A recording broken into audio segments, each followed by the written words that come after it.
চোখের জলে চিরনিদ্রায় শায়িত মাগুরার সেই শিশুটি।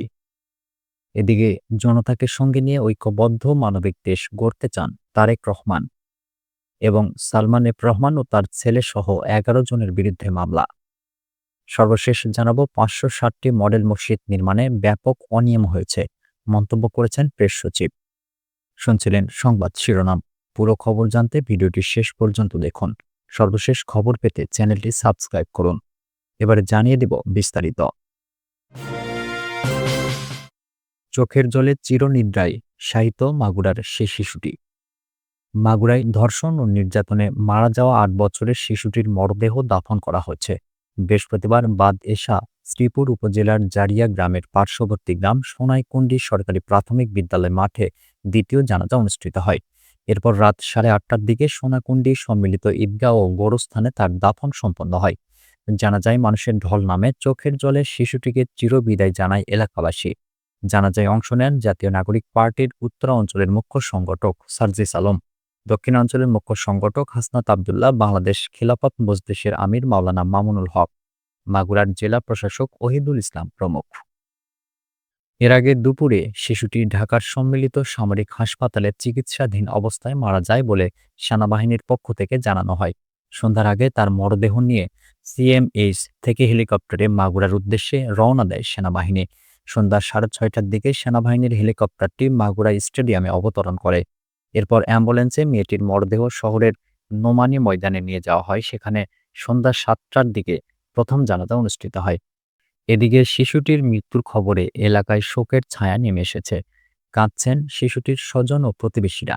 দুপুরে তার মৃত্যুর খবর তার বাড়ি মাগুরার শ্রীপুর উপজেলার সবদালপুর ইউনিয়নের জারিয়া গ্রামে পৌঁছালে কান্নায় ভেঙে পড়েন আত্মীয়স্বজন, প্রতিবেশী সহ এলাকাবাসী। জনতাকে সঙ্গে নিয়ে ঐক্যবদ্ধ মানবিক দেশ গড়তে চান তারেক রহমান।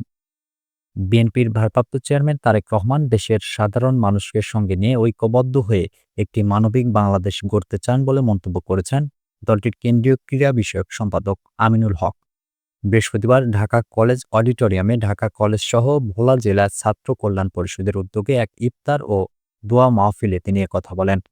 আমিনুল হক বলেন, স্বৈরাচারমুক্ত বাংলাদেশে তারেক রহমান সাধারণ মানুষকে সঙ্গে নিয়ে ঐক্যবদ্ধ থেকে আগামীতে একটি সুন্দর সমাজ ও সমৃদ্ধশালী দেশ গড়তে চান, একটি মানবিক বাংলাদেশ গড়তে চান। সেই মানবিক বাংলাদেশ গড়ার লক্ষ্যে এদেশের সাধারণ মানুষকে সঙ্গে নিয়েই ঐক্যবদ্ধ হয়ে আমরা কাজ করব। তিনি বলেন, বিএনপির ভারপ্রাপ্ত চেয়ারম্যান তারেক রহমানের নির্দেশনা ও নেতৃত্বে তার আদর্শকে ধারণ করে আমরা রাজনীতি করি। আমরা সবাই ঐক্যবদ্ধ রয়েছি। ঐক্যবদ্ধ থেকেই গত ১৭ বছর আন্দোলন সংগ্রাম করে স্বৈরাচার শেখ হাসিনার পতন করিয়েছি। সামনেও আমাদের ঐক্যবদ্ধ থেকে সব ষড়যন্ত্র মোকাবেলা করে সফল হতে হবে। সালমান এফ রহমান ও তার ছেলেসহ ১১ জনের বিরুদ্ধে মামলা। লন্ডনে ৭৬ কোটি টাকা পাচার ও ঋণের ৩৩ কোটি ৬৪ লাখ টাকা আত্মসাতের অভিযোগে আইএফআইসি ব্যাংকের সাবেক চেয়ারম্যান সালমান ফজলুর রহমান ও তার ছেলে আহমেদ শায়ান ফজলুর রহমান সহ ১১ জনের বিরুদ্ধে মামলা দায়ের করেছে দুর্নীতি দমন কমিশন। বৃহস্পতিবার সংস্থাটির মহাপরিচালক মোহাম্মদ আক্তার হোসেন মামলার বিষয়টি নিশ্চিত করেছেন। তিনি বলেন, আসামিরা পারস্পরিক যোগসাজশে ক্ষমতার অপব্যবহার করে বেক্সিমকো গ্রুপের প্রতিষ্ঠান ইন্ডেক্স পাওয়ার অ্যান্ড এনার্জি লিমিটেডের নামে লোন মঞ্জুর করা হয়।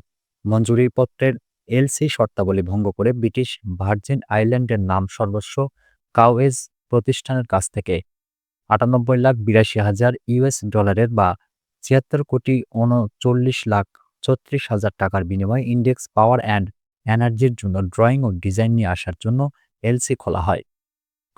ড্রয়িং ডিজাইনের বদলে কাগজ নিয়ে এসে ওই টাকা বিদেশে পাচার করে মানি লন্ডারিং হয়েছে। অন্যদিকে এলসির টাকা ফোর্স লোন ক্রিয়েট করে ইতিমধ্যে ৮ বছর পার হয়ে গেলেও ব্যাংকের বকেয়া ৩৩,৬৪,৩২,০০০ টাকা পরিশোধ না করে আত্মসাতের অপরাধ এনে আসামিদের বিরুদ্ধে মামলা দায়ের হয়েছে।